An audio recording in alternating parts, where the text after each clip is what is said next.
Bueno, muy bien, buenas tardes a todos, bienvenidos a otra jornada de AEXIA, de Derecho de Seguros, en la cual vamos a tener hoy el enorme placer de contar con la presencia de tres amigos que son excelentes disertantes, así que bueno, nos van a hablar un poquito de algunos temas de seguro y luego vamos a hacer, como siempre, unas interpretaciones, cada uno puede hacer alguna consulta o algún aporte que le parezca. Esta es una charla entre todos amigos para tratar de debatir un poco los temas de seguro.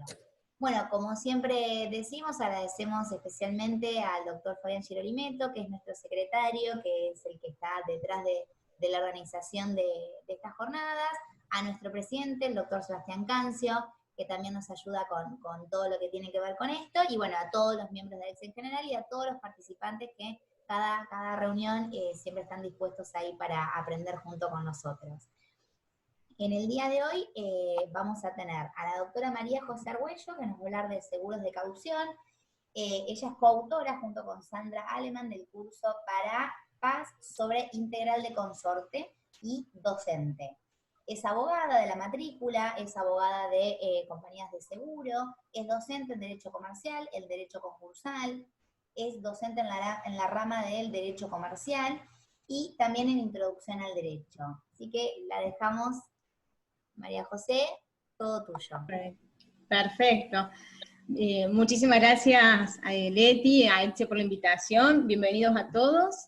Es un gusto que nos estén acompañando en este momento. Lo que me va a tocar desarrollar es seguro de caución, que es una rama de los seguros patrimoniales, de los cuales se considera una rama noble dentro del mercado asegurador por su baja siniestralidad. ¿En qué consiste este seguro de caución? A ver, me parece que no me deja pasar. Perfecto. Bueno, puntualmente es un instrumento de garantía que sirve para garantizar el cumplimiento de obligaciones frente a terceros, ¿sí? ¿Qué tipo de obligaciones puede garantizar? Obligaciones de dar, ¿sí? Como por ejemplo suministro de bienes, o obligaciones de hacer que pueden consistir en la ejecución de una obra. Este tipo de seguros no garantiza obligaciones netamente financieras. Por otro lado, el régimen legal no lo vamos a encontrar en la ley 17418, que es la ley de contrato de seguros, sino que se va a respaldar a través de la ley 20091, que es la ley de entidades de aseguradoras, y que el control lo lleva la Superintendencia de Seguro de la Nación, y específicamente lo vamos a ver en el artículo 7, inciso B, donde justamente establece que las aseguradoras pueden afianzar obligaciones de terceros, siempre y cuando sean aptas desde el aspecto económico y técnico, y por supuesto sean aprobadas por la Superintendencia de Seguro de la Nación. Bueno, acá tenemos justamente los sujetos esenciales del contrato, nos saca del esquema tradicional de la ley 17418, porque cuando estudiamos las partes esenciales del contrato tenemos al tomador y al asegurado, y a la compañía de seguro, pero al asegurado lo vemos como aquel sujeto que transfiere el riesgo al asegurador. Acá la situación va a ser distinta. Vamos a tener, este contrato va a garantizar la obligación principal, donde el tomador es aquel sujeto deudor que tiene que cumplir con una prestación, que va a recurrir que tiene que cumplir una prestación con otro sujeto, que es el acreedor, que va a recibir la figura de asegurado. El tomador, generalmente, en una compañía de seguro, es un cliente habitual. Digamos, si estamos hablando, por ejemplo, de una constructora, va a tener ahí contratados los seguros seguro de todo riesgo de construcción, los accidentes personales de los contratistas, la flota de autos, además la RT, ¿sí? Y lo que va a hacer, la función que va a hacer la compañía de seguros es justamente garantizar el cumplimiento de esta obligación y va a actuar cuando se produzca el incumplimiento. Bueno, este es un detalle, digamos, de la función de cada sujeto. Digamos, el tomador es quien contrata la póliza, es el contratante, quien paga la prima del seguro, quien va a ser el deudor principal de esta obligación y que tiene que cumplir con esa prestación. El asegurado es el beneficiario, ¿sí? Y el interés asegurable va a estar ligado directamente a que se cumpla con dicha prestación. y la compañía va a ser el garante.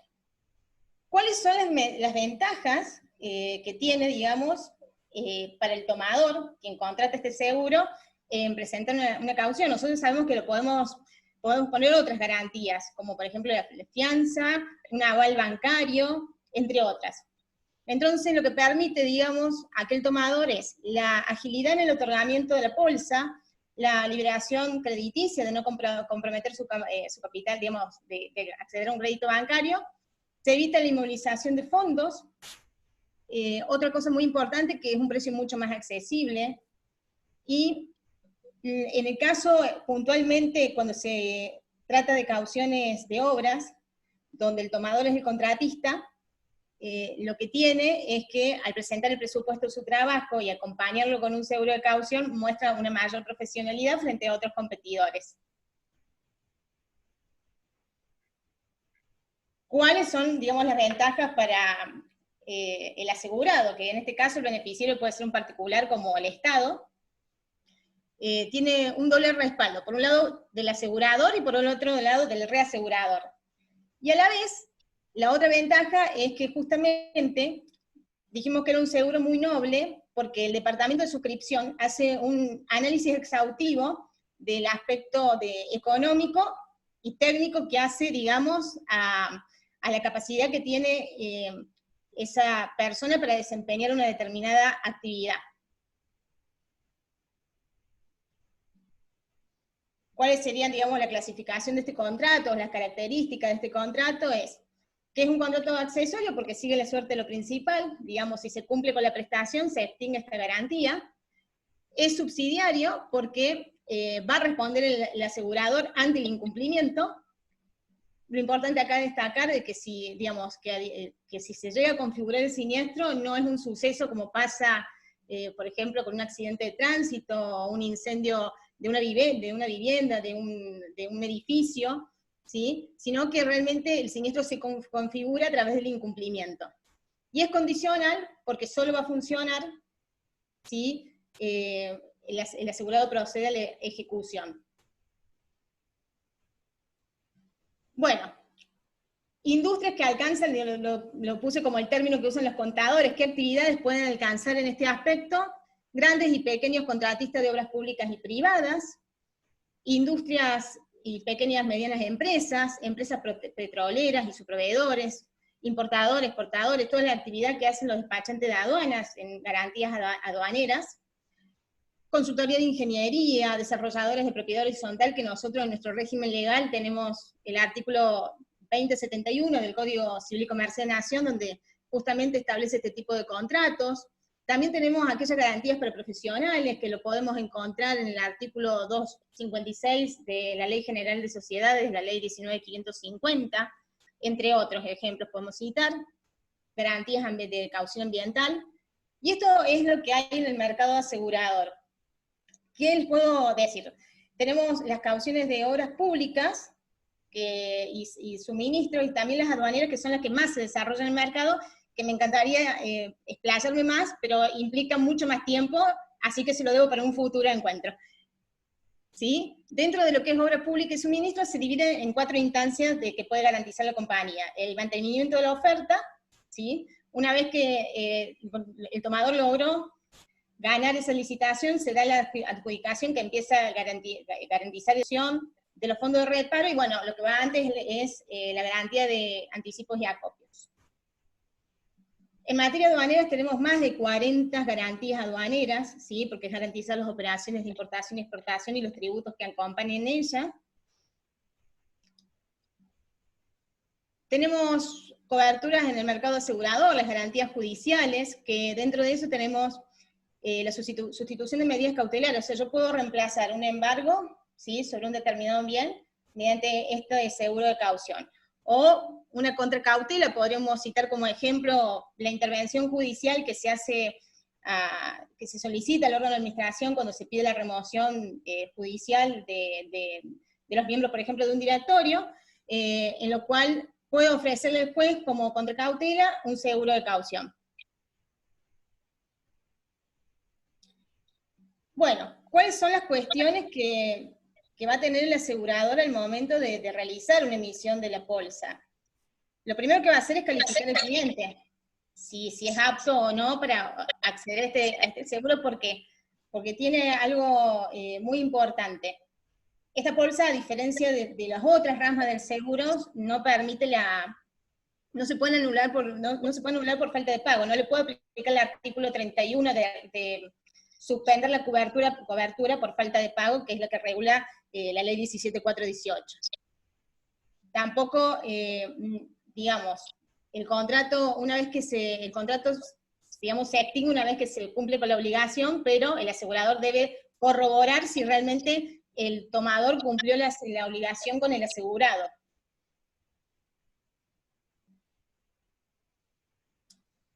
¿Cómo una persona puede obtener el seguro de caución? Bueno, hoy en Argentina, digamos, la figura estrella es la ley 27551, que es la del contrato de locación de inmuebles, lo cual va a generar una necesidad en el mercado de que muchos van a querer recurrir a esta garantía para garantizar el cumplimiento del contrato de locación. Dentro de esto vamos a tener lo siguiente. ¿Qué es lo que va a tener en cuenta el asegurador? La capacidad técnica. Por supuesto que si estamos hablando de contrato de locación, esto no lo vamos a tener en cuenta, pero si estamos hablando de otros tipos de contratos, como un contrato de obra, suministro, la capacidad técnica es ver cuánta es la dotación de personal que tiene para hacer esa actividad, si cuenta con las maquinarias suficientes para poder hacer el desarrollo de esa actividad, la capacidad económica, que hace a la capacidad de cumplir con los tributos, la capacidad financiera que hace a el poder disponer de cuáles son sus activos físicos e ilíquidos, y cuáles serían los requisitos que se necesitan para calificar en materia de personas jurídicas para poder acceder a este seguro.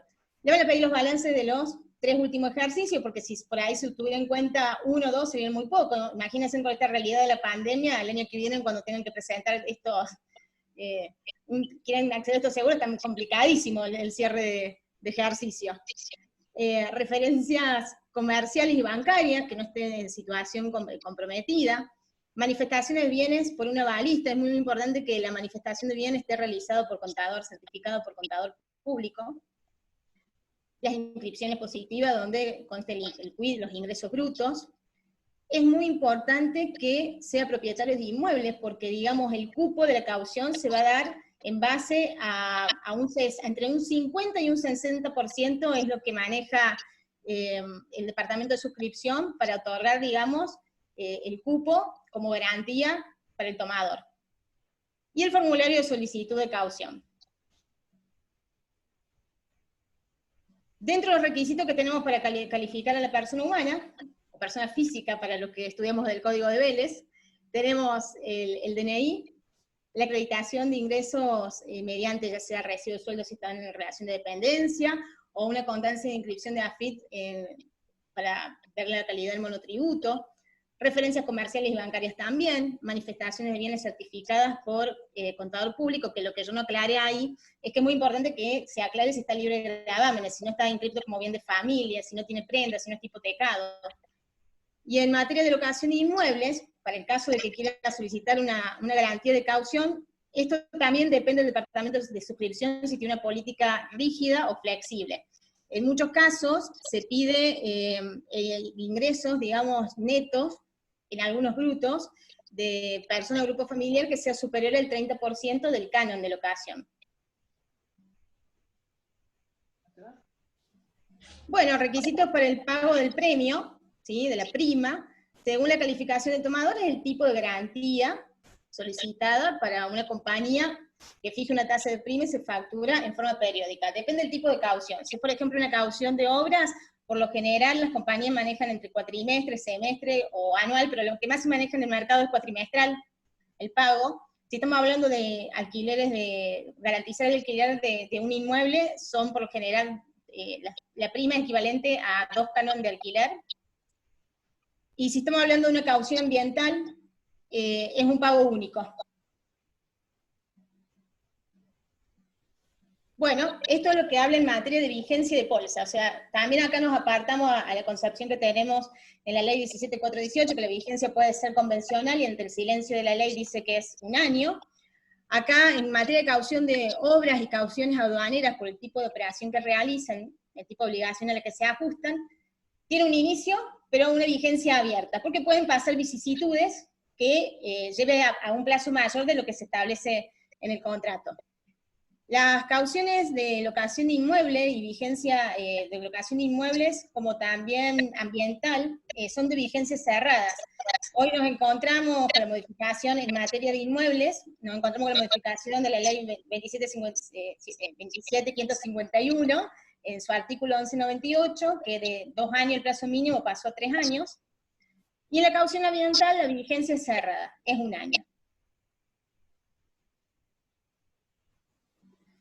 Bueno, cuando se produce el siniestro, lo que les tengo que destacar es que no es a primer requerimiento.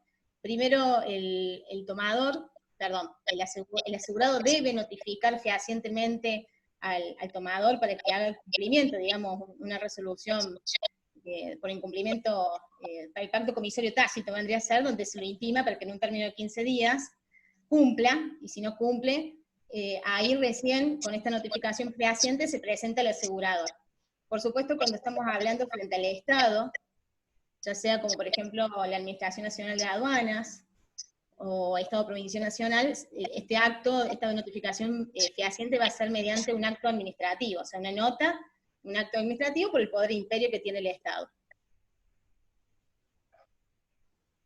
Y acá sí me voy a concentrar un poquito de caución ambiental, porque digamos la otra estrella que se está desarrollando en este último tiempo, son 10 aseguradoras más o menos las que se dedican a esto.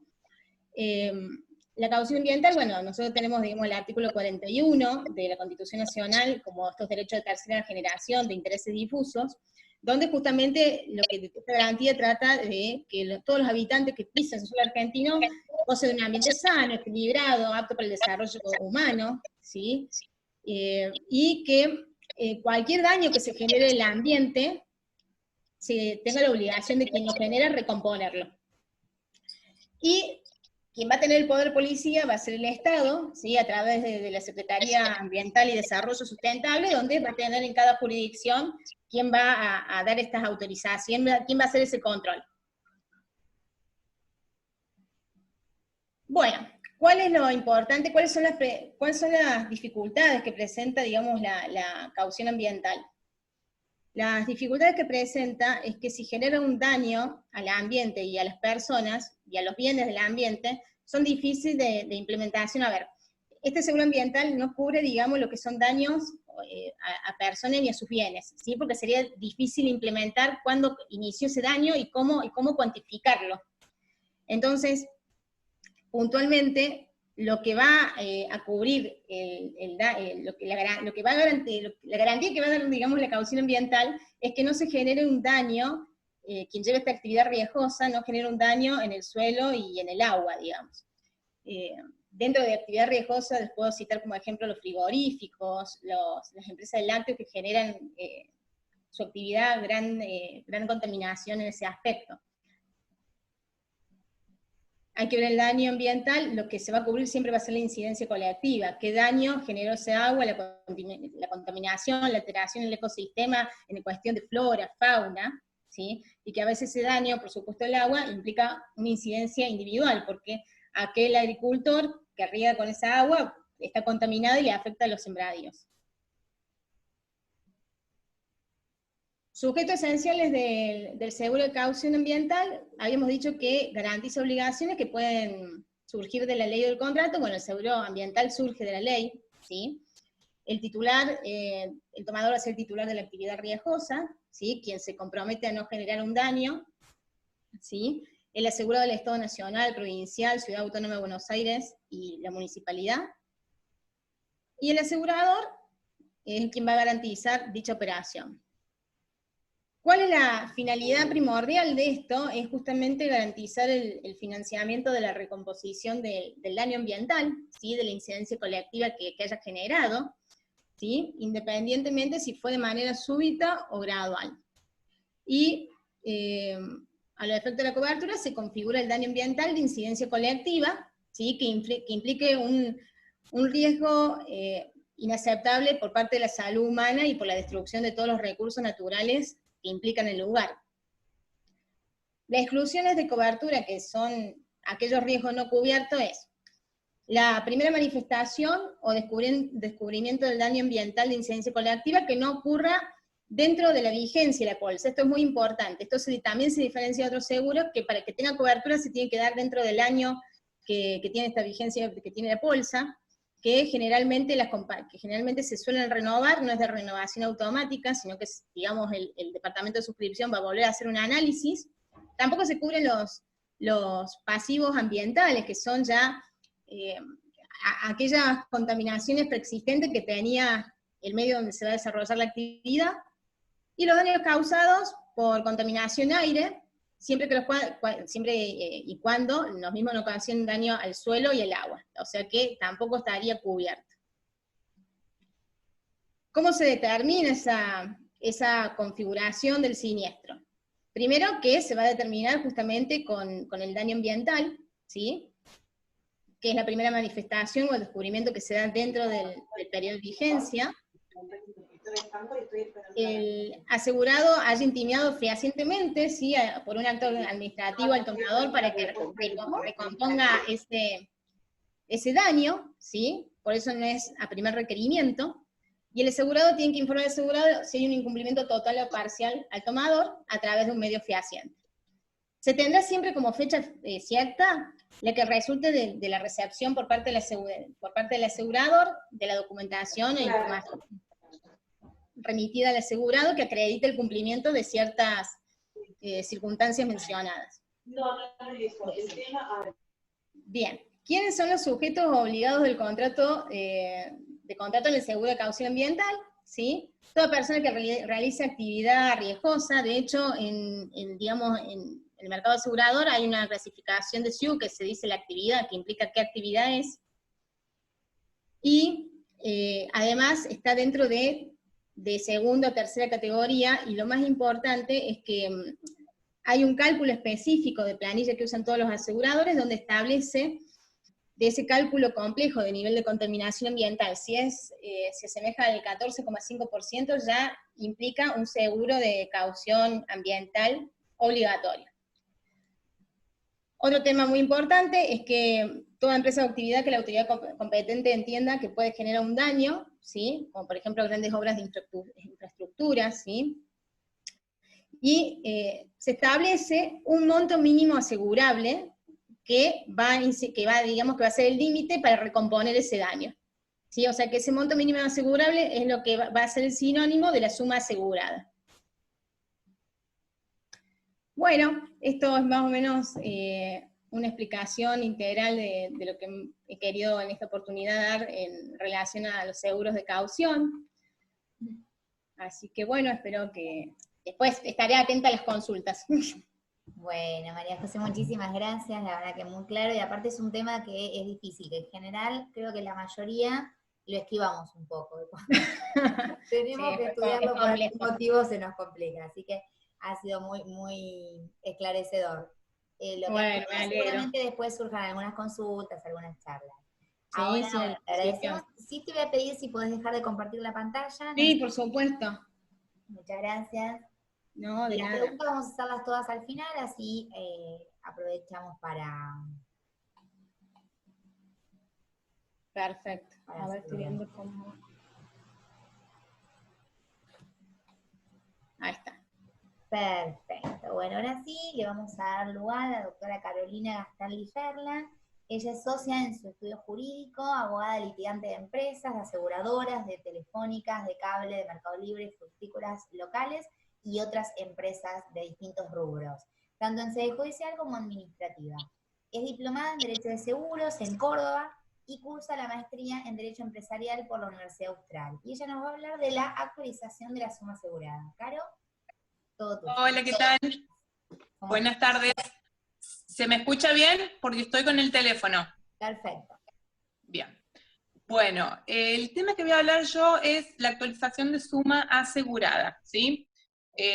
La mayoría de acá entiendo que sabemos que la suma asegurada es el límite o el tope que tiene el asegurador que va a pagar para el caso de que su asegurado sea demandado o reclamado por algún tipo de accidente, ¿sí? En lo que es seguro de responsabilidad civil automotor, la causa por la cual la aseguradora va a ser traída a juicio sería un accidente de tránsito, ¿sí? Entonces, ¿qué sería lo normal? El tercero acciona contra el asegurado, cita en garantía a la compañía de seguros, se llega a una sentencia, si la sentencia es por 2 millones y la suma asegurada es por 4, el asegurador paga los 2 millones, ¿sí? Tenemos un tope máximo, que serían los 4 millones de suma asegurada, pero siempre va a estar delimitado al daño que el tercero efectivamente acredite, ¿sí? ¿Qué son los problemas que se han venido planteando? Con el paso de los años, por lo menos acá en Río Negro y Neuquén, donde yo estoy, con el paso del tiempo las sentencias han venido incrementándose, ¿sí? Y en algunos casos las sumas aseguradas han venido quedándose un poquito atrás. Sobre todo en el caso del seguro de responsabilidad civil obligatorio, ¿sí? Que es el que establece el artículo 68 de la Ley Nacional de Tránsito, en donde se exige a todo propietario de un automotor contratar un seguro, ¿sí? ¿Cuál es el inconveniente que tenemos en Argentina? El seguro de responsabilidad obligatorio, la suma asegurada, si bien fue aumentada el año pasado a 1 millón por persona, había quedado muy desactualizado hasta hace 5, 6 años, 8 años, ¿sí? Entonces, bueno, ¿qué es lo que pasa acá? Acá en General Roca surgió un fallo en el año 2016, en donde el camarista encontró una ventanita para actualizar la suma asegurada, ¿sí? Se trató de un accidente de tránsito que ocurrió en el año 2009, en donde intervino una motocicleta, chocó con un camión, se cita en garantía la compañía de seguros, y cuando comparece, en este caso era Escudo Seguros, cuando comparece, opone el límite de cobertura, que en ese momento era de 200.000 pesos, ¿sí? En el año 2009. En primera instancia, se hace lugar a la excepción de falta de legitimación pasiva que opuso la compañía de seguros, porque aparentemente no había estado pagada la póliza al momento del siniestro, ¿sí? Obviamente el actor apela, el asegurado también apela, entendiendo que él sí había cumplido con la póliza. Luego de un análisis de la prueba que hace la Cámara nuevamente, y a raíz del análisis de la declaración testimonial del productor, del asegurado, se acredita que el asegurado, si bien había pagado el mismo día del siniestro, sí había efectuado la denuncia de siniestro, ¿sí? La misma fue tomada por el productor, fue enviada a la compañía de seguros, y resulta ser que la compañía nunca había rechazado el siniestro por falta de pago, dentro del plazo del artículo 56, que recuerden es de 1 mes, ¿sí? Recién la rechazó 6 meses después. Entonces la Cámara dijo, acá el siniestro quedó aceptado, por lo tanto la aseguradora va a tener que pagar, ¿sí? Como en primera instancia la jueza había hecho lugar a la excepción de falta de legitimación pasiva, no habían entrado en el análisis del límite de la cobertura que había opuesto la aseguradora. Por lo tanto, la Cámara entró al tratamiento del límite, ¿sí? Si bien comienza haciendo todo un relevamiento y un raconto de los antecedentes jurisprudenciales locales, algunos de la Cámara, ratificando la relatividad de los contratos, que las víctimas son terceros del contrato de seguro celebrado entre el asegurador y la compañía de seguros, y entiende y ratifica la oponibilidad del límite de cobertura, en este caso 200.000 a los terceros, le dice a la aseguradora, discúlpame, está todo bien, vos podés pagar hasta el límite, pero como este accidente fue hace 10 años, es injusto para las víctimas, afecta su derecho constitucional a obtener una reparación plena, vamos a tener que actualizar la suma asegurada, ¿sí? ¿Y cuál es la ventana que encuentra? Dice, la obligación principal del asegurador es mantener indemne al asegurado, ¿sí? Pero esa obligación no es una obligación dineraria, sino es una obligación de valor. Y como tal, se justiprecia el momento del pago, no al momento de la creación de la obligación. Esa es la diferencia primordial entre las obligaciones dinerarias y las obligaciones de valor. La obligación dineraria se sabe desde el momento que nace la obligación que yo voy a deber un monto determinado de dinero. En cambio, en las obligaciones de valor, lo que yo debo como deudor es un valor, la adquisición, ya sea para un inmueble, un mueble, cualquier bien. Pero el monto no se conoce hasta el momento del pago, ¿sí? ¿Qué es lo que cuidan las obligaciones de valor? La inflación. Dice, yo te voy a entregar de acá a 1 año, 2 años, 5 años, ese bien, independientemente de cuál sea su valor en dinero, ¿sí? Entonces, la Cámara, tomando esto, que no es un detalle menor, justifica la actualización del valor de la suma asegurada tomando un análisis de un reclamo de alimentos que había existido en esta Cámara hace muchos años, en donde se reclamaba la actualización de la cuota alimentaria. En ese fallo se había resuelto que lo más justo para el acreedor, en este caso la madre de la cuota, era actualizar la cuota a partir del IUS, que es el parámetro que todos sabemos para regular, que se toma para regular los honorarios de los abogados. Y acá en Río Negro y Neuquén también se toma como parámetro para actualizar las remuneraciones de los jueces. Entonces dijeron, este es el valor que vamos a tomar para actualizarte la suma asegurada. Vos vas a responder en límite, no hay ningún problema, pero previa actualización. Entonces, la Cámara lo que hace es calcular el valor del IUS que tenía el momento del accidente y calcula cuántos IUS habían y el momento de la sentencia, hace el mismo cálculo y actualiza la suma asegurada, ¿sí? Entonces, de los 200.000 que oportunamente a valor nominal tendría que haber pagado la aseguradora, termina pagando 700.000, 800.000, ¿sí? Esta causa queda firme. Entonces, ¿qué es lo que pasó? A partir de esta sentencia de Cámara en el año 2016, fue el fallito comodín que han venido utilizando casi todos los juzgados de primera instancia y la Cámara local para ir actualizando las sumas aseguradas, ¿sí? Otro detalle también que le hace notar el camarista a la aseguradora es que, aparte de que sería una injusticia liberarse con el pago de un valor nominal después de casi 10 años del accidente, también hubiera sido diferente si la aseguradora hubiera depositado, consignado el monto nominal, apenas comenzó el juicio, liberarse, y nada más. Pero como no lo hizo, dice, la deuda y la mora de la aseguradora no tiene por qué afectar tanto al asegurado y a las víctimas. Eso quedó firme, y como digo, fue el comodín que se ha venido utilizando, ¿sí? Luego de esto fue, reitero, en el año 2016, un año antes del famoso fallo Flores de la Corte Suprema, a partir del cual ya se deja en claro, se ratifica la oponibilidad y se inhabilita la actualización de sumas aseguradas, ¿sí? Luego tenemos otra causa que fue ratificada ahora en pandemia, en marzo del 2020, en donde también un accidente de tránsito ocurrió en el año 2009, acá se termina responsabilizando a una moto, en donde entonces el seguro de responsabilidad civil obligatorio, la suma asegurada era ínfima, porque estamos hablando de un accidente de tránsito del 2009, en donde la suma asegurada eran de 60.000, y estamos hablando de indemnizaciones y condenas de casi 2 millones de pesos.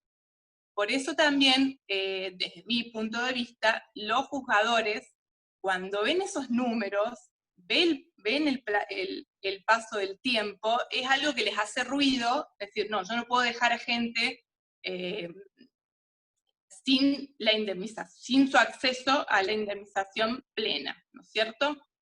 Bueno, en esta otra causa, Romero contra González, tenemos que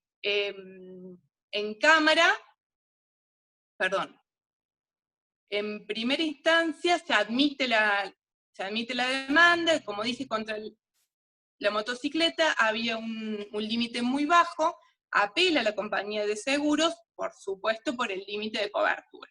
Vuelve a explicar todo, hace los antecedentes, la oponibilidad, que la obligación del asegurador es dineraria, que es conocida, que no hay ninguna norma que obligue a actualizar las sumas aseguradas, que el seguro de responsabilidad contratado por su asegurado era conforme a la ley y a las resoluciones de la superintendencia. Por lo tanto, la actualización que había hecho era totalmente ilegal, ¿sí?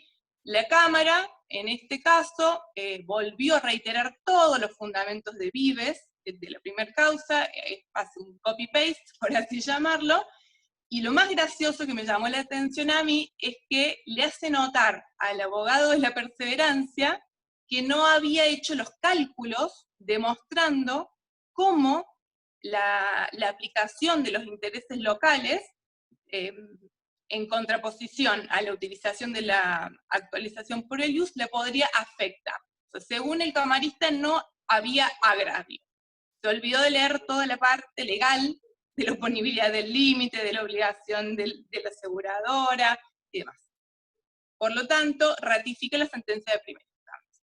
Obviamente, la perseverancia interpone casación, esto va al Tribunal Superior de Justicia, y hace 2 meses, porque es del 16 de marzo, la Cámara, ya con el fallo Flores de la Corte Suprema, en el cual se ratificó, reitero, la oponibilidad de las cláusulas limitativas a los terceros víctimas,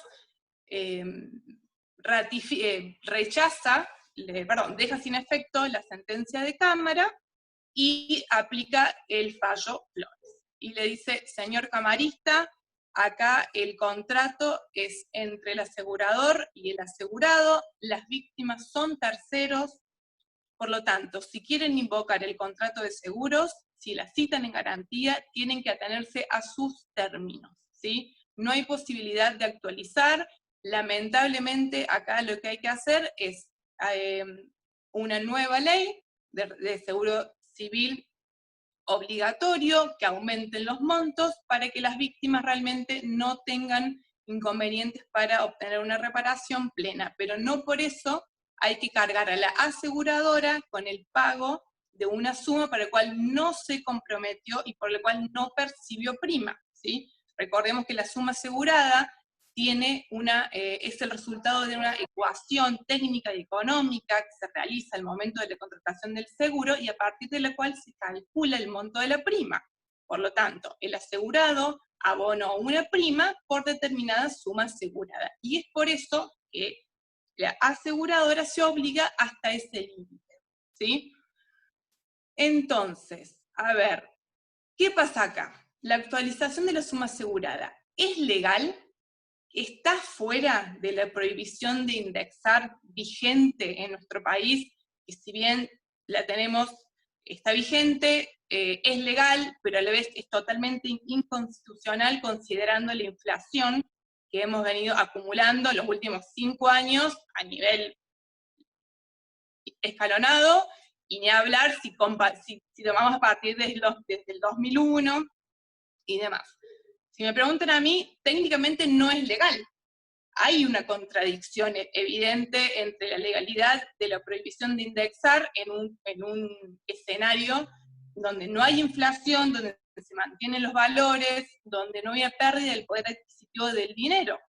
Pero en nuestro país, donde lo que hoy tiene un costo, dentro de un mes no lo tiene, lamentablemente, la suma asegurada va perdiendo su valor adquisitivo, ¿sí?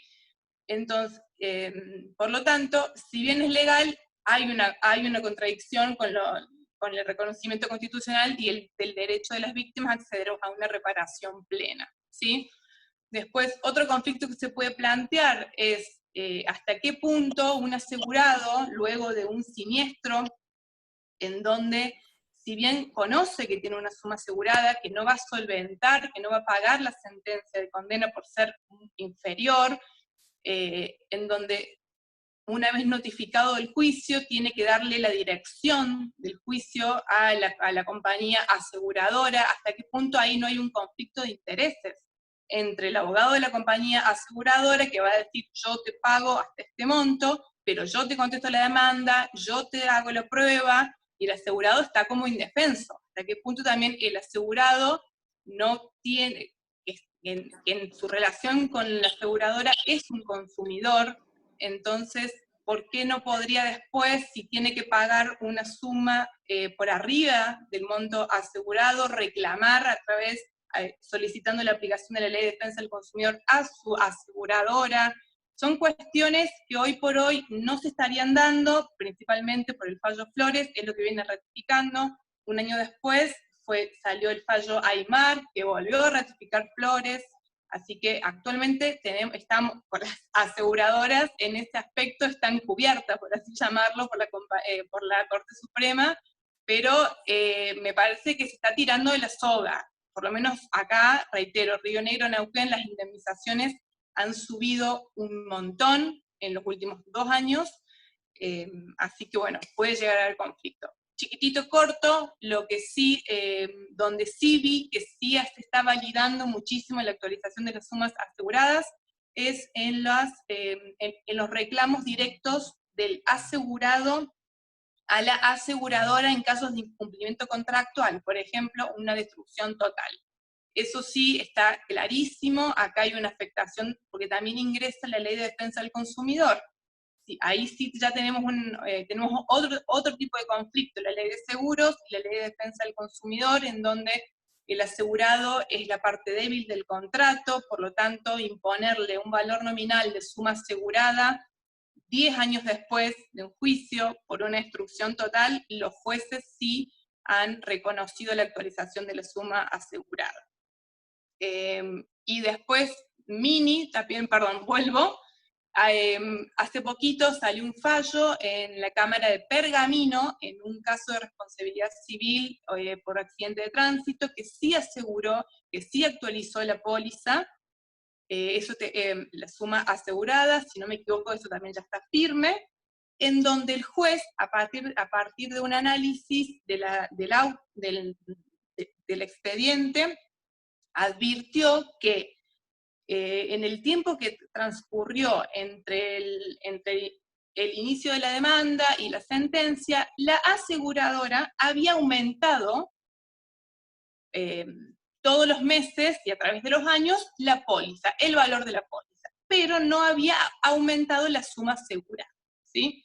Entonces el camarista dijo, señor aseguradora, usted le aumentó 1000% el valor de la póliza, no aumentó la suma asegurada, por lo tanto hay un desequilibrio en la ecuación técnica del seguro, que usted siempre dice que usted cobró una prima por tal suma asegurada, por lo tanto le actualizo la suma asegurada en el mismo porcentaje que actualizó la póliza al asegurado.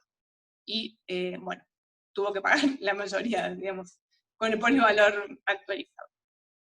Así que bueno, resumí lo que más pude. Es un tema, la verdad, que tiene 1,5 millones de aristas, porque por un lado tenemos que la obligación resarcitoria es una deuda de valor, tal como está estableciendo en el artículo 1740, pero la obligación de la aseguradora, desde mi punto de vista, no es una obligación de valor, es una obligación contractual, distinta de la existente entre el asegurado y el tercero víctima, así que me parece que ahí hay una pared que se están tratando de saltar algunos camaristas y que no va a llegar a buen puerto. Así que bueno, nada más, muchas gracias por escuchar. Perdón la ansiedad que manejo. No, Caro, muchísimas gracias a vos, la verdad que fue muy claro. Es cierto que es un tema de gran debate, de hecho ya en el chat se ha generado algo, creo que todas las partes tienen un poco razón, acá un poco te comentaban y después al final vamos a ampliar respecto de esto de que claro, bueno, lo que manifiestan acá es que a veces las compañías podrían resolver las cuestiones antes y que es una estrategia también económica el dilatar. También es cierto que el mismo Poder Judicial, y está buenísimo que por ahí seamos tan federales, incluso hay gente de otros países, nos puedan comentar cómo suceden sus sus ciudades, en sus lugares donde viven, porque bueno, el Poder Judicial muchas veces también hace que el sistema sea lento y que, bueno, al fin de cuentas después le haga pagar a una compañía de seguro una actualización por el propio sistema que es lento para poder resolver un daño y perjuicios, que es algo bastante sencillo dentro de lo que son las cuestiones judiciales. Pero bueno, como decís vos, habrá muchísimos debates, se mete un poco la ley de defensa del consumidor, así que ahí tenemos otro punto, el seguro obligatorio. Bueno, creo que después cuando terminemos todas las disertaciones vamos a poder charlar un poco al respecto, pero te felicito, excelente la disertación. Ahora sí le vamos a dar paso al doctor Germán Gabriel Cebatoni. Él es abogado, productor de seguros, diplomado en Derechos de Seguros. Es secretario del Instituto de Derechos de Seguros del Colegio de Abogados de La Plata, profesor adjunto de Derecho Comercial en la UCAL del año 2009 al 2014, también fue profesor ayudante de la Cátedra de Derecho Internacional Público de la Universidad de Palermo en el año 2009, tiene como experiencia laboral que trabajó muchos años en Federación Patronal, del 99 al 2005, y en la actualidad trabaja en la Honorable Cámara de Diputados de la Provincia de Buenos Aires y en su propio estudio jurídico. Ha escrito varias ponencias respecto a los derechos de seguros, y hoy tenemos el placer de tenerte con nosotros. Ger, la palabra es tuya. Bueno, muchas gracias. Ahí me escuchan. Sí. ¿Escuchan bien? Bueno, buenas tardes a todos. Muchas gracias por la convocatoria. Vamos a tratar de hacerlo lo más conciso y claro posible. Bueno, un poco el tema de la intermediación en seguros, la idea mía era tratar de darle un poco de una mirada de la problemática que tiene en este momento el productor de seguros, que es en definitiva el intermediario más importante, el socio estratégico más importante que hoy tiene el mercado asegurador y la figura más importante en cuanto a la relación entre la aseguradora y el asegurado. Para hacer un poquitito de historia rápida, en el Código de Comercio de Vélez, a partir del artículo 87, hablaba del corredor de comercio, ¿no es cierto? ¿Se acuerdan que en el Código de Vélez, por un lado se hablaba de comerciantes, por otro lado del acto de comercio? El que estaba matriculado como comerciante lo era porque era un sujeto comerciante, el que no, pero realizaba actos de comercio, se le aplicaba la ley comercial, aquel que adquiría cosas muebles para su posterior enajenación y demás. Y después estaba la figura de los auxiliares de comercio. El corredor era un auxiliar de comercio y el productor de seguros estaba encuadrado en ese lugar. Luego, con las sanciones de las leyes que después, ahora en un ratito vamos a ver, principalmente la ley la 22.400, que es el régimen que regula la actividad del productor de seguros, se le dio un tratamiento más específico y concreto. Es una ley especial que se dedica exclusivamente a normar la actividad del productor de seguros. Con la sanción del Código Civil y Comercial en el 2015, estos auxiliares, sobre todo el corredor, desaparece, pero sí está la figura del contrato de corretaje. Y le voy a leer el artículo 1345, dice que hay contrato de corretaje cuando una persona denominada corredor se obliga ante otra a mediar en la negociación y conclusión de uno o varios negocios sin tener relación de dependencia o representación con ninguno de las partes. Acá es importante esto porque, como vamos a ver ahora, es la gran distinción entre el productor de seguros y el agente institutorio. El productor no representa, no tiene mandato de la compañía, en tanto que el agente institutorio sí lo tiene. Con respecto a la legislación actual, tanto la 17418 como la ley 20091 de entidades aseguradoras y la 22400, como decíamos recién, traen normas en relación a la figura del productor de seguros. Yo acá tengo anotado, discúlpenme porque mi memoria no da para tanto. Por un lado, la 17, vamos a hacer un orden cronológico. La 17418, artículos 53, 54 y 55, nos habla de la figura del productor en el 53. En el 54 nos habla del agente institutorio. Ahora bien, hay un dato interesante en el artículo 53, ¿no? Los menciona como auxiliares. Y hay un inciso que después vamos a ahondar un poquito, el inciso primero dice que el productor recibe propuestas de celebración y modificación de contratos. El inciso B entrega los instrumentos emitidos por el asegurador, entre otras cosas. Y el C dice, aceptar el pago de la prima si se halla, en posesión de un recibo otorgado por el asegurador. Bien, sobre esto vamos a ampliar después. Entonces, la 17.418, nuestra ley madre, ya ahí hace una, digamos, incorpora esta figura y hace una distinción entre las dos posibilidades. Con respecto a la... No quiero irme mucho en esto porque no me quiero quedar sin tiempo y no los quiero aburrir. Hay algunos autores, como por ejemplo decía Stiglitz, que hay algunas situaciones en donde el agente institutorio, que es representante de la aseguradora, y el productor, en algún lugar se podría llegar a dar la confusión, sobre todo en lugares donde el productor de seguros es esa persona que con respecto al asegurado es como palabra santa lo que dice el productor. Ustedes me van a entender, sobre todo en los pueblos chiquitos, en el interior de las provincias, donde si el productor vino y me dice esto, está bien. Como el otro día decía Waldo Sobrino, cuando hablaba de las obligaciones queribles, creo que decía, que si el productor a un asegurado de un pueblito del interior no le iba a cobrar, el asegurado del pueblito del interior entendía que no tenía que pagar. Porque si el productor no le fue a cobrar es porque no tenía que pagar. O sea, hasta ese punto llega el nivel de confianza. Entonces, hay algunas situaciones en donde se puede llegar a confundir y ese productor que no es apoderado podría llegar a tener algún problema con respecto a que habría una especie de mandato tácito. Pero bueno, no es lo general. Esto sería solamente una excepción. Con respecto a la ley 20091, que es la ley de entidades de seguros, hay varios artículos que hablan sobre la figura del productor. Esta es del año 73. Digamos, el artículo 55 habla de que, bueno, que deben desempeñarse con diligencia, con buena fe, como ya la 17.418 habla mucho de buena fe, que es un principio rector de toda nuestra materia. Acá lo incorpora cuando habla del productor. El 59 sobre las sanciones, poder de policía de una ley nacional con respecto a una actividad que se desarrolla en jurisdicciones distintas a la nación. Sobre eso vamos a ahondar en un ratito. Bueno, entrega de primas, de nuevo, sobre esto también vamos a ahondar. Entrega de primas percibidas. Bueno, deberes y atribuciones, deberes y atribuciones de la super, como son dictar resoluciones, fiscalizar la conducta de los productores, acá de nuevo, una ley que le da una facultad a una entidad dependiente del Poder Ejecutivo para que regule alguna actividad que no solamente se desarrolla en Capital Federal, y lo que era en ese momento Antártida Argentina y Tierra del Fuego, que después fue provincia.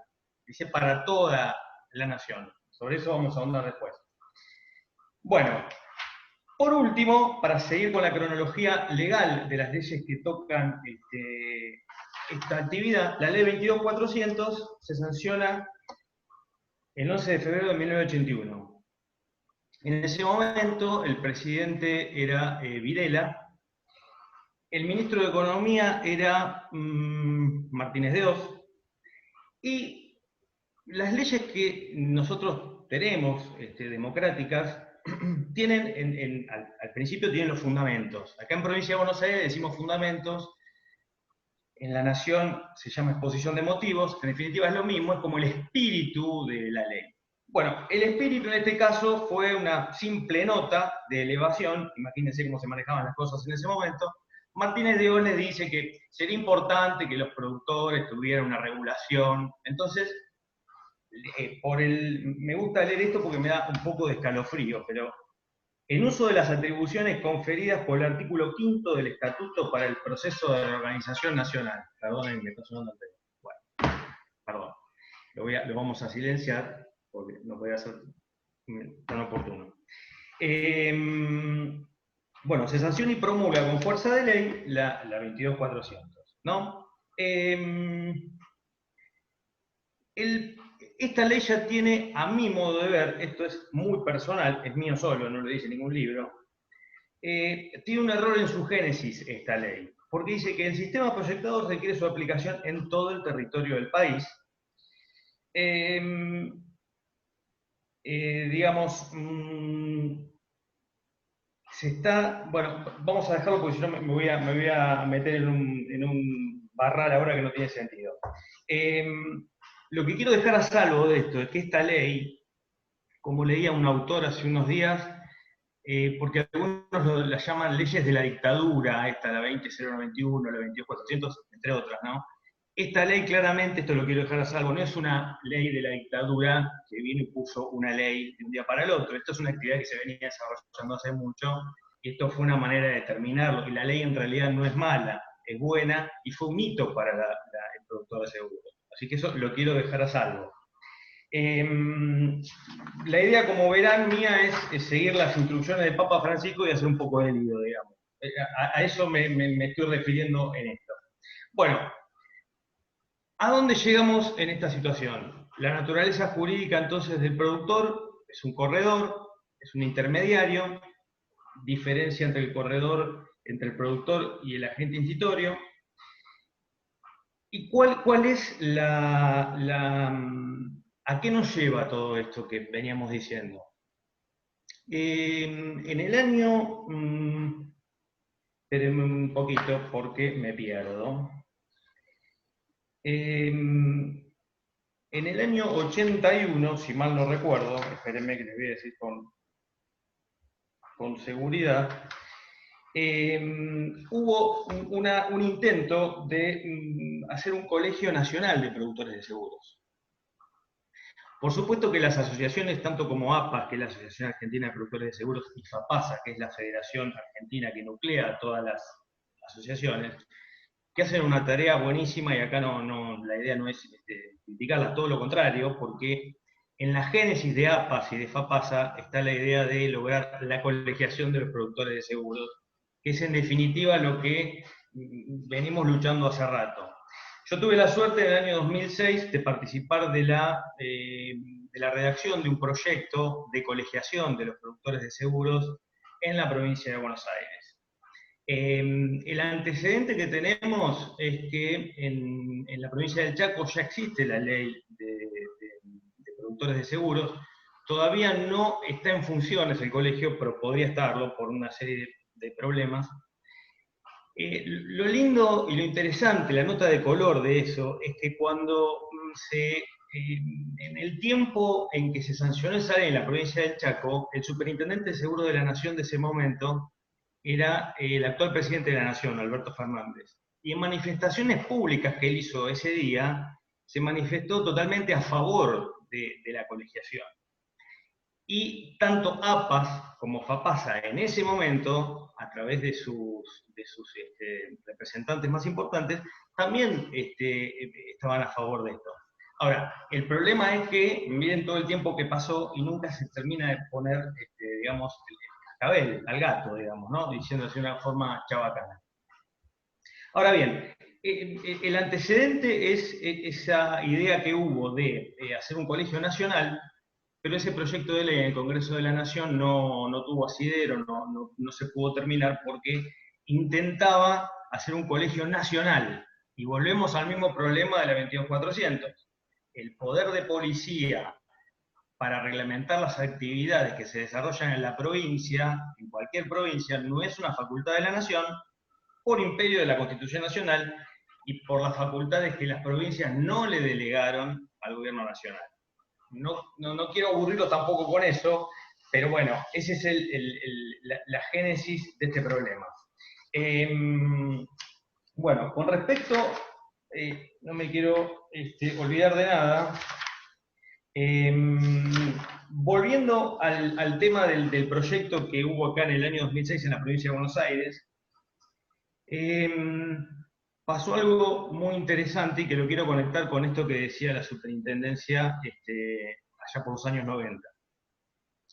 Cuando este proyecto en el año 2006 en la provincia de Buenos Aires tuvo media sanción en diputados a favor, pasa la media sanción y se comunica al Senado. En diputados, y acá la importancia de que las leyes, el sistema democrático permite que las leyes tengan un proceso de, digamos, de elaboración. Las cámaras de diputados y de senadores tienen comisiones que analizan, que llaman expertos, se analizan un montón de cosas y eso hace al enriquecimiento de las leyes. La Comisión de Asuntos Legislativos de la Cámara de Diputados, antes de que se sancione la ley, hace una consulta a la dirección de colegios profesionales del Poder Ejecutivo de la provincia. El Poder Ejecutivo de la provincia le dice que no, que esa ley no se puede hacer porque es una materia que ya está regulada por una ley nacional. Bueno, por suerte la Comisión de Legislación no le hizo caso y la ley se sancionó, media sanción en diputados. Cuando va al Senado, el Senado le hace la misma consulta a la dirección de personas de colegios profesionales del Ejecutivo, el Ejecutivo vuelve a decir lo mismo, y el Senado también le hace una consulta a la Superintendencia de Seguros de la Nación. La Superintendencia de Seguros de la Nación, se los voy a leer porque es realmente, a mí me hizo, ni siquiera sabía los antecedentes de lo que habían dicho hace unos años, o sea, 15 años. La Superintendencia dijo: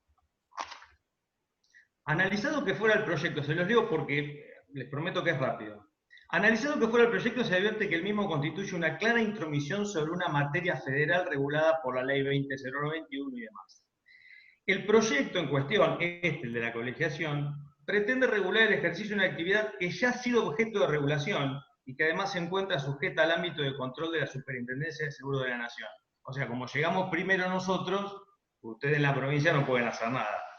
A fin de aventar cualquier tipo de dudas en cuanto a la normativa aplicable, corresponde puntualizar los artículos de la ley. No caben dudas en relación a la interpretación aplicable a las normas referidas. La actividad aseguradora en cualquiera de sus manifestaciones queda sujeta por imperio a la ley 20.091, 22.400 y demás. Y aclara: cualquier autorización que se confiera para el ejercicio de las actividades comprendidas en el artículo 1 de la ley 22.400, que es la que define la tarea del productor, por parte de una entidad que no sea el órgano competente para ello, será nula de nulidad absoluta. O sea, un informe de la Superintendencia enviada al Senado de la Provincia de Buenos Aires le dice que si creamos un colegio profesional, eso va a ser nulo de nulidad absoluta, violatoria de las leyes 20.091 y 22.400, en el supuesto caso de que prospere el proyecto de ley en despacho, el mismo devendría inconstitucional. O sea que la Superintendencia no se acordaba que ya había dicho que estaba de acuerdo. Después dice que si una provincia, en uso de sus facultades, crea una ley para una colegiación de una determinada actividad, es nula de nulidad absoluta. Si vamos al Código de Vélez y al Código actual, la nulidad solamente un juez la puede decretar. Nada es nulo de nulidad absoluta antes que lo diga un juez. Y después remata diciendo que devendría en inconstitucional. De nuevo. O sea, yo vuelvo al tema. Yo no estoy en condiciones de darle respuestas. Yo lo que estoy haciendo es tratar de generarnos preguntas. Por lo visto, Dios está en todas partes, atiende solamente en la capital, y a las pruebas me remito. Yo creo que, no sé cómo vengo con el tiempo, Leti, pero para ir terminando, les digo rapidito cuál es la situación que tiene hoy el productor de seguros. El productor de seguros hoy, digamos, es la cara visible con el asegurado, es el que tiene la inmediatez con él, es el que entiende mejor cómo administrar los riesgos de la persona.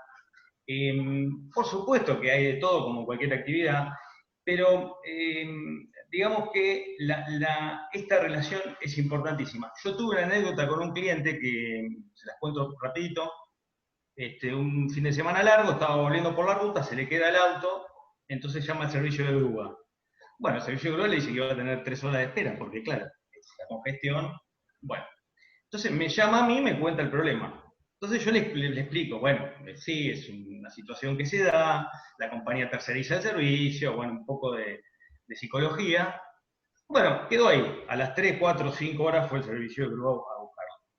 A los 2 o 3 días me lo encuentro en la oficina, con compañero de oficina, me dice, no sabes lo importante que fue tener a alguien a quien, no le voy a decir la palabra, pero maldecirlo, me dijo, con otra palabra.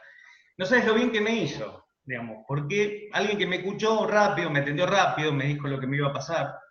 Bueno, una pavada, pero digamos, es muy importante la figura del productor en la relación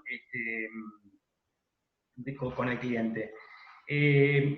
Para terminar, uno de los problemas que está teniendo el productor también ahora es este miedo a la cibernetización de los seguros, a las nuevas tecnologías, a pensar de que todo se hace en forma automática y vamos a quedar a un costado.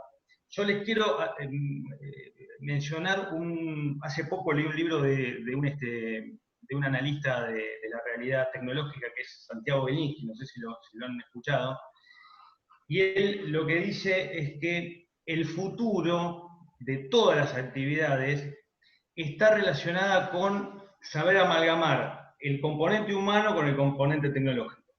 Entonces habla del centauro, haciendo reminiscencias con aquel personaje de la mitología, mitad caballo, mitad hombre. Bueno, los mejores equipos que hoy en día funcionan en el mundo son los que pueden amalgamar bien lo digital con lo humano. Lo digital solo no, lo humano tampoco, ya nos quedamos cortos. De hecho, hay pruebas con juegos de ajedrez digitales y demás, en donde el equipo máquina-hombre le gana a la máquina sola y le gana al hombre solo. Entonces eso es como una situación de esperanza. Y por último, para terminar, les quiero agradecer a la gente de AECSIA. Seguramente hay un montón de cosas que dije que muchos por ahí no podrán compartir, es la idea, así que sea por acá o por mail, después como quieran lo seguimos charlando. Y termino con esto, agradeciéndole a la gente de AECSIA y la importancia que tiene que todos, desde nuestra óptica, de nuestro lugar, podamos compartirlo con los demás. Y termino con esto. Yo hace poco leí un libro de Adrián Paenza que hablaba de la suma de voces, ¿no? Es un libro de matemáticas, pero hablaba de la suma de voces. Dice que cuanto más voces sumamos, mejor es el resultado. De hecho, cuando vamos a ver en el Mundial, cuando la gente cora el himno, es muy difícil escuchar que desentonen, que desafinen, porque el que es muy desafinado por bajo se compensa con el que es muy desafinado por alto. Entonces, nunca en la cancha nadie desafina.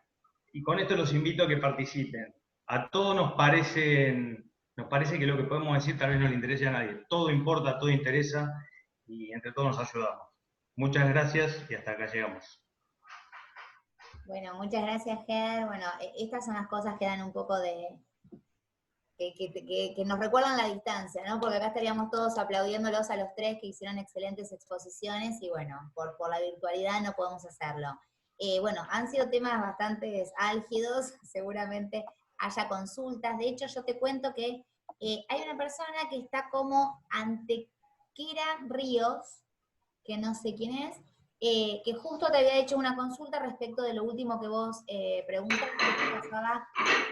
No sé si esa persona puede habilitar su micrófono y quiere expresar la pregunta, pero tenía que ver con esto, ¿no? Con el tema de la virtualidad y cuál era un poco tu opinión al respecto de esta situación de que ahora se estaban vendiendo todos los servicios de los seguros mediante plataformas virtuales. Un poco ya la has contestado, no sé si... Antequeira. Leticia, discúlpame, pero vos sé que se me cortó el audio justito. ¿Vos me hiciste la pregunta? Sí, yo en realidad, mira, te contaba acá la persona que hizo la pregunta, me dice que está sin micrófono, en realidad la pregunta que hizo ya la contestaste. Tenía que ver con esto, ¿cuál era tu opinión al respecto de esta situación de que todos los seguros se están vendiendo ahora digitalmente o a través de plataformas virtuales? Bueno, un poco esto que dijiste, ¿no? La compensación máquina-hombre y cómo, bueno, la máquina sola también puede generar sesgo, puede generar un montón de fallas, un montón de cuestiones, y que bueno, en ese sentido, la mano del hombre siempre va a colaborar como para que sea mejor, se me ocurre, ¿no? Un poco en el sentido de lo que vos manifestabas. Sí, sí, hay una tendencia a pensar que el avance de la digitalización puede dejar no solamente a los productores, a mucha gente. Yo Los creo que en abogados, este en general. sentido, claro, claro, bueno, que yo no me quiero meter en tema de Celeste Colombo, que es la especialista, pero el otro día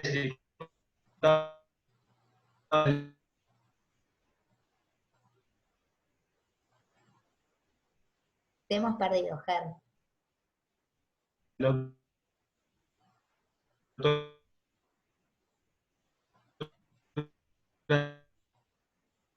Me parece que te estás quedando sin internet. No llegamos a escucharte bien.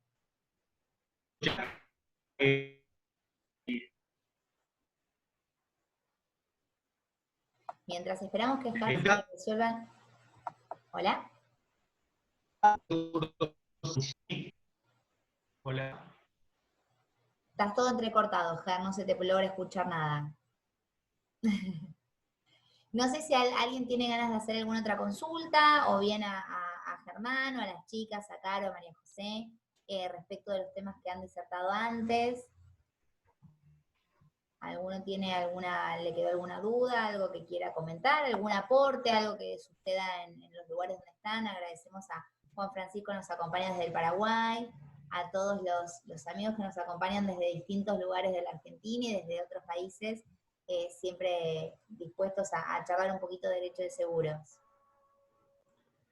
Si me permite, doctora, Sí, quisiera aportar algo, si puede ser. Sí, por Bueno, favor.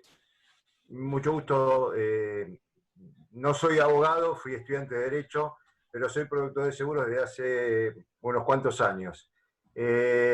Excelente, Germán, la ponencia. La verdad que hoy por hoy los productores estamos pasando una realidad bastante particular porque no tenemos justamente un colegio profesional que nos pueda defender.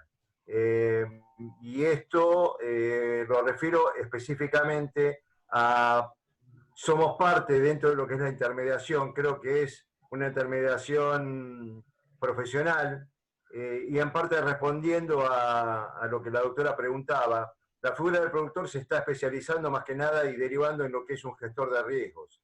Hoy el productor tiene que saber un poco de todo y acomodarse lógicamente a las nuevas coberturas que van surgiendo.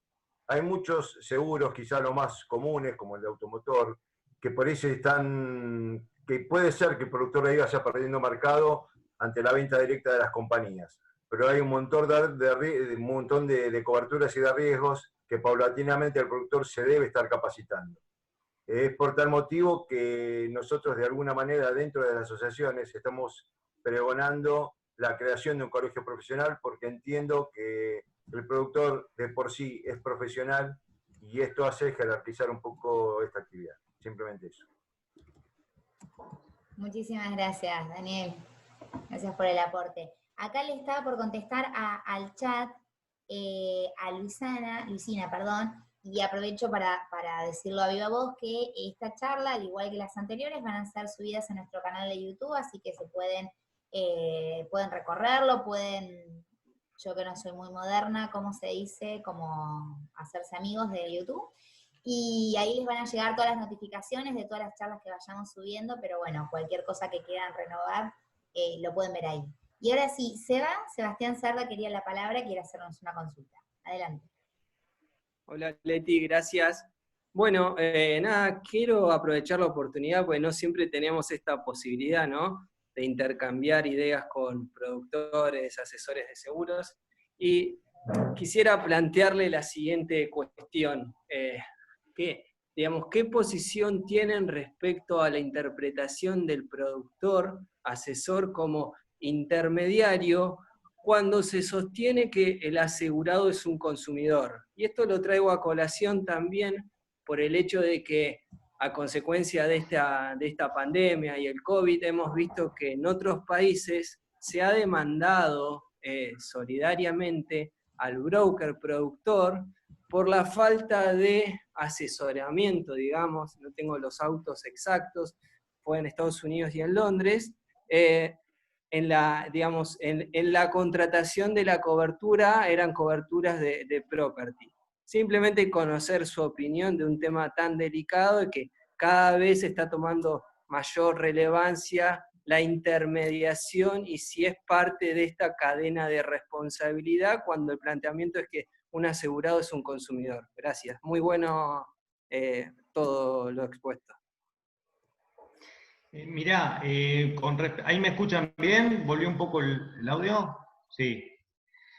Con respecto a eso, hay un fallo que lo tengo por acá, pero no me dio el tiempo, contra la Federal, creo que hace extensiva la responsabilidad al productor de seguros por no haber, entre otras cosas, por no haber dado una buena evaluación del riesgo, por no haber cumplido con el deber de información. Justamente por eso, Sebastián, es que yo creo que el productor, de hecho hoy un productor da un curso de 6 meses y es productor. Hay una muy mala capacitación de los productores. Por eso es necesario que haya un colegio que, bueno, desde el punto de vista político, por lo menos todos los políticos, ya sean senadores o diputados, que se han intrometido en la idea de profesional, nos dicen que sí o sí quieren que haya una carga, por lo menos terciaria. Entonces, hay que sea una persona que se incorpore en esta intermediación con responsabilidad. Así que bueno, está bien, y yo creo que en el futuro cada vez va a ser más responsable de los problemas que se generen entre asegurado y aseguradora. No sé si respondo tu inquietud.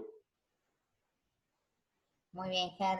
Antes de continuar, ahí me dijeron por cucaracha, suscríbanse, esa es la palabra, suscríbanse a nuestro canal de YouTube y les van a llegar todas las novedades. Y ahora sí, le damos la palabra a Juan Francisco Pérez Salivar desde Paraguay, que nos quiere hacer unos comentarios. Adelante, Juan.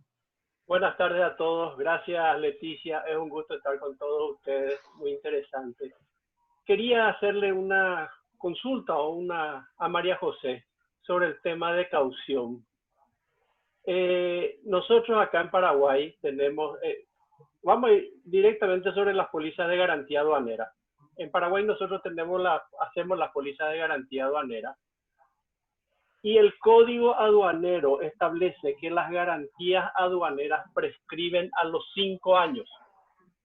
Nosotros tenemos que las cuestiones de seguro prescriben al año.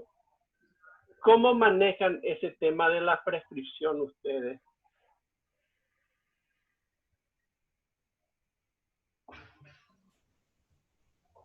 Hola, Juan Francisco, un gusto.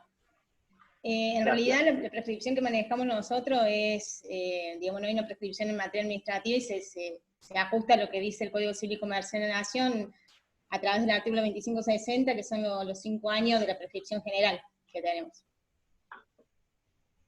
Nos manejamos con eso. Okay. Pero las cuestiones, los seguros prescriben al año. Los seguros, claro, lo que pasa es que son, sí, los seguros prescriben al año, pero en cuestiones, en materia de aduana se maneja diferente. No rige no rige de la misma manera. En realidad, perdón, ¿no? Aprovecho y sí. sumo un poco en la charla. Nosotros, en nuestra ley de seguros dice que la prescripción es de 1 año. Lo que pasa es que por ahí tenemos otras normativas, como nos pasa con la Ley de Defensa del Consumidor, que nos dan otras, digamos, plazos distintos, y como pasa con los seguros de caución. Entonces, dependiendo quiénes sean las partes que hayan contratado, cuál sea el vínculo con la aseguradora y con el contrato en sí, es la prescripción que cada uno desde su parte va a entender que corresponde, y después hay un gran debate en la Argentina respecto de la prescripción justo de los seguros. Tocaste, Juan, el punto, porque un tema sensible. De qué lado estemos, si del actor, del demandado, del asegurado, del consumidor, interpretamos distintas cuestiones, y al fin de cuentas, como siempre, los jueces son los que resuelven, y tenemos mucha variable también respecto de distintas resoluciones de Cámara que dicen en favor de una y en favor de otra. Entonces, no está zanjado el tema, no está demasiado... Sí. Claro. Así mismo, sí, el tema de la prescripción es muy difícil porque, como decís vos, el defensa del consumidor prescribe de una forma. Ahora, nosotros tratamos acá de defender la prescripción de las cuestiones de seguro al año. Pero tienen todo unificado los riesgos en la misma, discúlpame Juan, tienen unificado los riesgos en toda una misma ley, porque justo, digamos, cauciones nosotros lo tenemos volcado, o sea, en la ley 20061. No. La verdad que caución no figura en la ley. No figura en la ley. Eso ya fue un agregado. Nosotros tenemos caución, el seguro tenemos metido dentro del Código Civil de la parte de contratos. Y aparte que maneja contratos. Y la parte de la empresa tenemos la ley 827, que es la ley de seguros, que es la que maneja la parte de la empresa. Pero la prescripción de seguros en todo es al año. Claro. Así que... De hecho, ahora que aprendí la palabra suscripción, la voy a repetir mucho. En nuestro canal de YouTube tenemos una charla que nos dio la doctora Fabiana Compiani, que habló específicamente del tema de prescripción.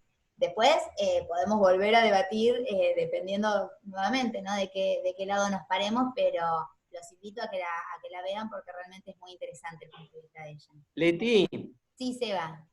Muchísimas gracias, María José. Muchas gracias, Leti. Gracias a vos, Juan. Sumo a este debate Sí, que es tan lindo la prescripción, y también como para marear un poco más al colega de Paraguay, ¿no? Específicamente en cauciones, por ejemplo, de cumplimiento de contrato, la situación de la prescripción se agrava aún más porque este tipo de pólizas, por lo menos las de cumplimiento de contrato, en obra, construcción, establecen que el plazo de prescripción se va a computar desde el incumplimiento del tomador, y a la vez estas pólizas, en su artículo número 8, establecen una serie de cargas al tomador, como por ejemplo a noticiar del incumplimiento, que corran 15 días, después resolver, y recién ahí estaría consolidado el siniestro para poder alegar luego o no. Entonces, como que es súper complejo en materia, por lo menos en cauciones de este tipo, porque la propia póliza parecía incluso apartarse de la ley de seguros nuestra en Argentina, porque refiere al incumplimiento del tomador, no refiere hasta a cuando el derecho digamos, está consolidado para poder accionar. Entonces, es súper complejo, e incluso nosotros tampoco tenemos regulado la caución, y tenemos el debate si es una fianza o es una caución, dependiendo, como decía Leticia, dependiendo de dónde estemos, ese es el planteamiento, pero súper interesante, y creo que podemos sumar ideas con la gente de Paraguay o hacer catarsis. Yo creo que catarsis es mejor. Seguramente. Así. ¿Ha quedado alguna consulta? ¿Alguien quiere hacer algún otro aporte? Puede habilitar su micrófono, no hay ningún inconveniente. Bueno, de no ser así, una vez más le damos las gracias a todos los participantes, a María José, a Caro y a Germán, que han dado excelentes disertaciones y que nos han dejado con muchas cosas para pensar en la tarde de hoy. Les agradecemos muchísimo su participación y los esperamos nuevamente en las próximas charlas. Les recordamos que los primeros sábados de cada mes damos una jornada internacional por este mismo medio, por Zoom, y los terceros miércoles de cada mes, a esta hora, a la hora de la siesta, vamos a estar dando estas charlas también de AEXIA, así que por nuestras redes y demás van a poder ver toda la información. Un beso grande, que sigan muy bien todos. Gracias. Gracias.